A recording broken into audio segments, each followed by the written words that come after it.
வணக்கம் ஃப்ரெண்ட்ஸ், எல்லாரும் நல்லா இருக்கிறீங்களா? நானும் நல்லா இருக்கிறேன்.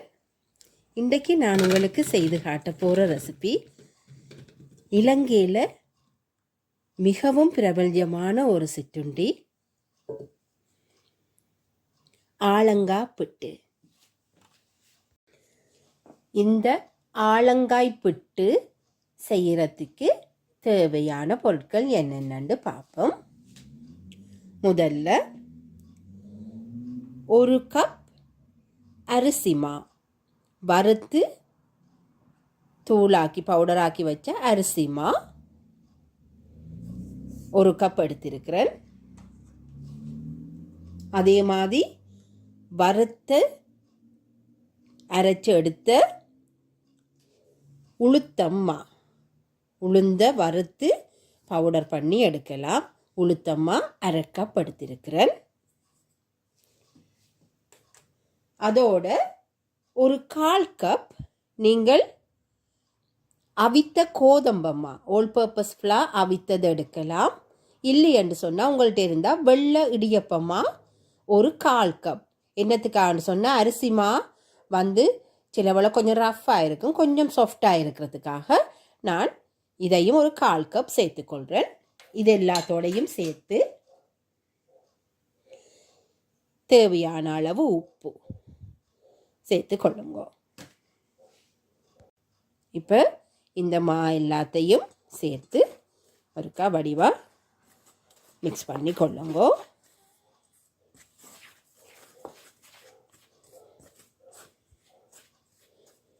நல்லா எல்லா மாவும் கலந்து வர மாதிரி மிக்ஸ் பண்ணிக்கொள்ளுங்க. இதை ஒரு பக்கத்தில் வைப்போம்.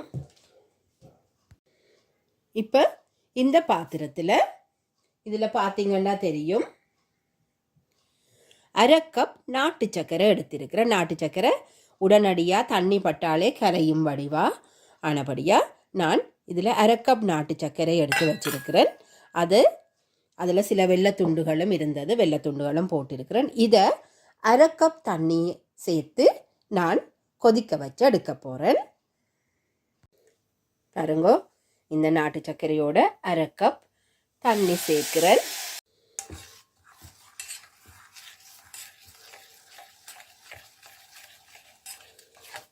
வடிவாக கரண்டியால் கரைத்து போட்டு நான் இதை கொஞ்சம் வடிகட்டி தான் எடுக்க போகிறேன். சில வேளை துகள்கள் இருக்கலாம், அதுக்காக நான் எப்பவுமே வடிகட்டி எடுத்துக்கொள்கிறேன். நான் அதில் போட்ட வெள்ளை துண்டுகள் தான் கரைய கொஞ்சம் டைம் எடுக்குது. மற்றும்படி பாருங்க, நாட்டு சர்க்கரை உடனடியாகவே கரைஞ்சிட்டுது.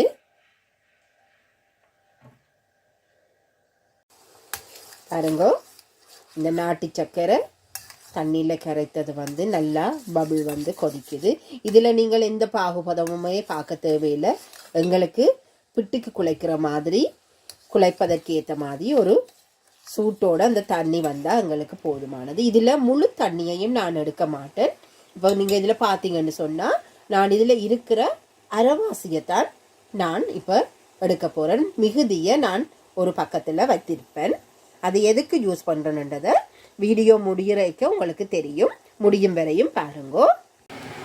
இந்த நாட்டு சர்க்கரைக்கு பதிலாக நீங்கள் பனங்கட்டி கூட சேர்த்து கொள்ளலாம். அதுவும் ஒரு விதமான சுவையை தரும். இந்த ஆலங்காய் புட்டு என்றது சிற்றுண்டி மட்டுமில்லை, மிகவும் ஆரோக்கியமான ஒரு உணவு. இதை நீங்கள் பருவமைதிய பெண் குழந்தைகளுக்கோ அல்லது மகப்பேறு கிடைத்த பெண்களுக்கோ இதை தொடர்ந்து கொஞ்ச நாளைக்கு செய்து கொடுக்கிறது உடம்புக்கு அவர்களுக்கு தைரியத்தை கொடுக்கக்கூடியது. இப்போ இதுக்குள்ள இந்த நாட்டு சர்க்கரை நாங்கள் காய்ச்சி எடுத்ததை கொஞ்சம் சுட சுட நான் இதில் ஊற்றுறேன்.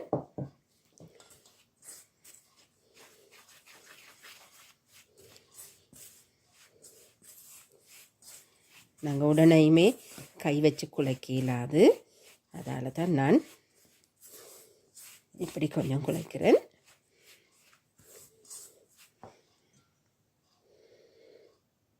இன்னும் இதில் ஒரு கொஞ்சம் விடுறேன். ஒரு முக்காவாசிக்கு மேலே நான் இதில் விட்டுட்டேன். இப்போ எல்லாத்தையுமே விட்டு, அதாவது அரை கப் நாட்டு சர்க்கரைக்கு அரை கப் தண்ணி சேர்த்து நான் கொதிக்க வச்சு எடுத்தேன். நான் அதை வடிக்க அரை கப் வந்தது.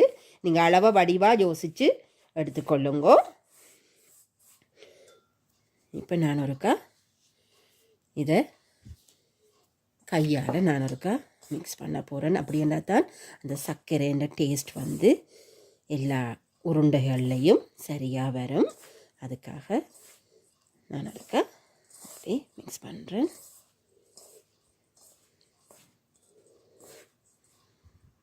இப்போ எங்களுக்கு பாருங்க, இப்போ பார்த்தீங்கன்னா இப்போ பிடிச்சிட்டு இப்படி உதிருது. எங்களுக்கு இது ரவுண்டாக எங்களுக்கு உருண்டைகளாக பிடிக்கிற மாதிரி வர வேணும். இப்போ நாங்கள் சாதாரண சுடு தண்ணி, கொதிக்க வச்ச தண்ணியே நாங்கள் இதுக்கு சேர்த்து அந்த பதம் எங்களோட கைக்கு உருண்டைகள் உருட்டுறதுக்கு ஏற்ற பதம் வரும் வரையும் நாங்கள் கொஞ்சம் கொஞ்சமாக அந்த தண்ணியை சேர்த்து எடுத்துக்கொள்ள வேணும். நீங்கள் சர்க்கரையை நேராக இதுக்குள்ளே, அதாவது நாட்டு சர்க்கரையை இதுக்குள்ளே போட்டும் கலந்து கொள்ளலாம். ஆனால் தண்ணி விடைக்குள்ளே வந்து அது சுடு தண்ணிக்கு அது உருகி வர்ற அளவுகள் வந்து சில வேளை பிழைக்கலாம். அதால் தான் நான் முதல்லையே அதை கரைத்து சூடு பண்ணி அந்த தண்ணியை விட்டுட்டு இப்படி நான் செய்கிறேன்.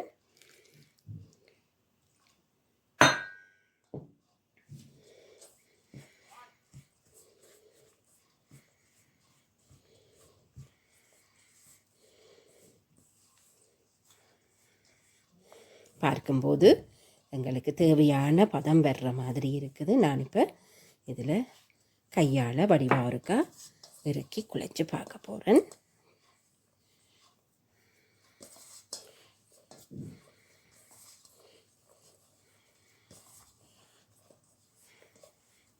நல்ல வாசமாக இருக்குது. சர்க்கரையெல்லாம் சேர்ந்து வந்தது. நல்ல ஒரு வாசனையாக இருக்குது. உளுத்தம்மா சர்க்கரையெல்லாம் சேர்ந்திருக்கு. இதுக்குள்ளே சில பேர் தேங்காய் பூ போட்டே குழைப்பார்கள். நான் இதுக்குள்ளே போட்டு குழைக்கிறேன். நான் பிறகு தான் அதை சேர்க்கிறேன். நான் பாருங்க, நல்ல வடிவாக உங்களுக்கு இடியப்பம் குழைக்கிற பதத்தில் வந்தாலே உங்களுக்கு ஓகேயாக இருக்கும். பாருங்க, நல்லா திரண்டு நல்ல வடிவாக அமர்த்தி குழைங்கோ. அதில் எந்த பிழையுமே இருக்காது. வடிவாக அமர்த்தி அப்படியே உருட்டி எடுக்கிற மாதிரி எடுத்துக்கொள்ளுங்க. பாருங்கோ, இப்படி நான் இதை வடிவாக உருட்டி எடுத்துட்டேன். இப்போ இதை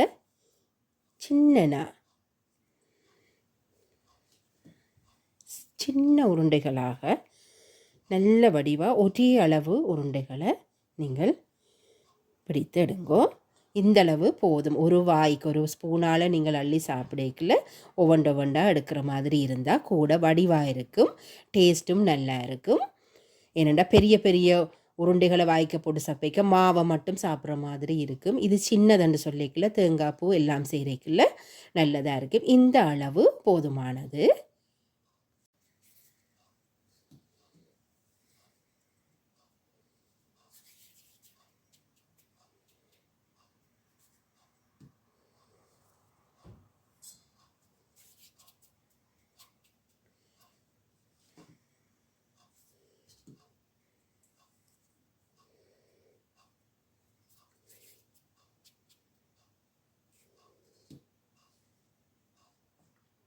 பாருங்க, இவ்வளவு உருண்டைகளும் நான் இப்போ உருட்டி எடுத்துட்டேன். பாருங்க, இவ்வளவு உருண்டையும் இப்போ சின்ன சின்னனா உருட்டி எடுத்தாச்சு. இப்போ நான் இதை ஸ்டீம் பண்ணி எடுக்க வேணும். அது எப்படி செய்கிறேன்றதை நான் உங்களுக்கு காட்டுறேன். ஸ்டீமரில் தேவையான அளவு தண்ணியை நீங்கள் எடுத்து வச்சுட்டு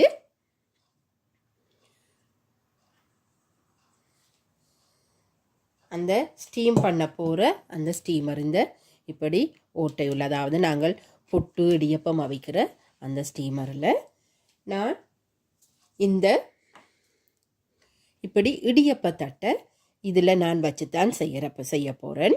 இந்த இடியப்பத்தட்டில் தான் அதை இந்த பக்கம் வைக்காமல் பாஸ்கெட் மாதிரி இப்படி திருப்பி வச்சா நாங்கள் கொஞ்சம் கூட உருண்டைகளை இதில் போட்டு ஸ்டீம் பண்ணி கொள்ளலாம்.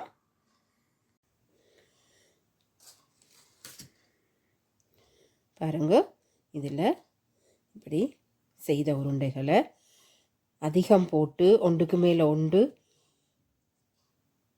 உராய்த்து கொண்டிருக்கிற மாதிரி போடாதீங்கோ. என்னென்னு சொன்னால் அது அவியேக்கில் அதை ஒட்டி வரும்.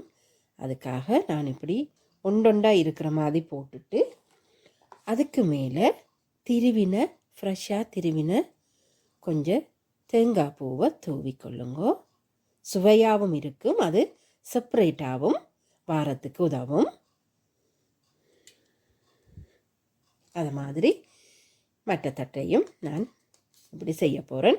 இது கொஞ்சம் அகலமானதாக இருந்தால் நீங்கள் 3 தட்டு 4 தட்டு கூட வைத்துக்கொள்ளலாம். என்னுடைய ஸ்டீமர் கொஞ்சம் சின்ன நண்டபடியாக 2 தட்டாக தான் வைக்கலாம். ஆனால் நாங்கள் செய்ததுக்கு ஒரு 2 தரம் வைத்து இறக்கவே எல்லாம் அவிந்து வர்ற மாதிரி வைக்கக்கூடிய அளவு தான். பாருங்க, கொஞ்சம் நான் 2 3 இப்படி வைக்கிறேன். ஆனால் தேங்காய் பூவை அதுக்கு மேலால் கொஞ்சம் இப்படி போட்டுக்கொள்ளுறேன்.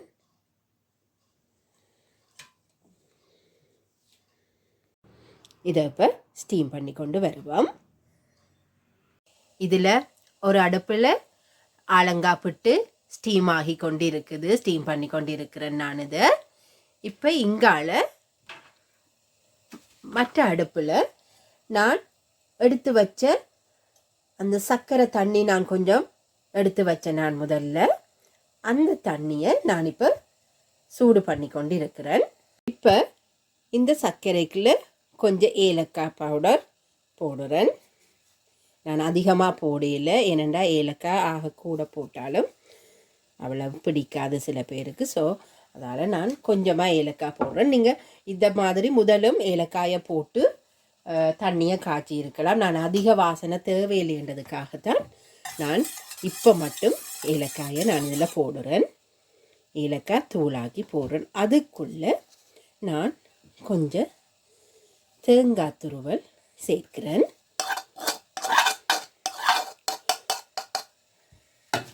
துருவின தேங்காயை இதுக்குள்ளே போட்டு நான் இதை இப்படியே கொஞ்ச நேரம் இந்த சர்க்கரை தண்ணி வத்துற வரைக்கும் நான் கொஞ்சம் இப்படி காய்ச்சி எடுக்க போகிறேன்.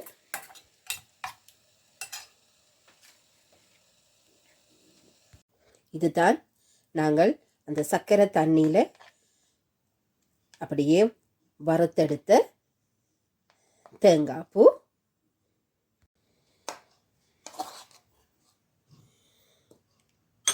இதுதான் இன்றைக்கு நான் செய்த ஆலங்காய் புட்டு. பாருங்கோ, எதுவுமே ஒட்டாமல் தனித்தனியாக உருண்டைகளாக வந்திருக்குது. சில பேர் உளுந்து சேர்த்து, அதாவது உளுத்தம்மா சேர்த்து செய்தால் ஒட்டும் என்றெல்லாம் யோசிப்பீர்கள். அதெல்லாம் நீங்கள் யோசிக்க தேவையில்லை. வடிவாக நான் சொன்ன அளவான மாவளை எடுத்தீங்களா அது சரியாக வரும். பாருங்கோ, குட்டி குட்டியாக நல்ல உருண்டைகளாக பிடித்து நீங்கள் செய்து கொடுக்கலாம். இது குழந்தைகள் முதல் பெரியவர் வரை விரும்பி சாப்பிடுவார்கள். அதே நேரம் எல்லா வயதினருக்கும் உடலுக்கு நல்ல ஆரோக்கியத்தை தரக்கூடிய ஒரு உணவு.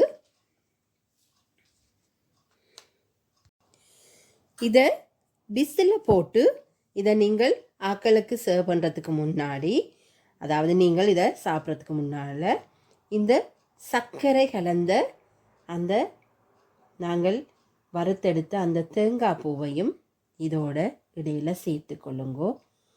இன்னும் தூக்கலான ஒரு டேஸ்ட்டை கொடுக்கும். அது இடையில் நீங்கள் இதை இப்படியே கலந்து கொள்ளுங்கோ. அது சாப்பிடும்போது நீங்கள் கரண்டியால் எடுத்து இதையும் சேர்த்து சாப்பிட இன்னும் தூக்கலான ஒரு டேஸ்ட்டோட நல்லா இருக்கும். இந்த ரெசிபி உங்களுக்கு பிடிச்சிருந்தா லைக் பண்ணுங்கோ, ஷேர் பண்ணுங்கோ, சப்ஸ்கிரைப் பண்ணுங்கோ. ஸ்மைல் பி பாசிட்டிவ் என்ற என்னுடைய சேனலுக்கு.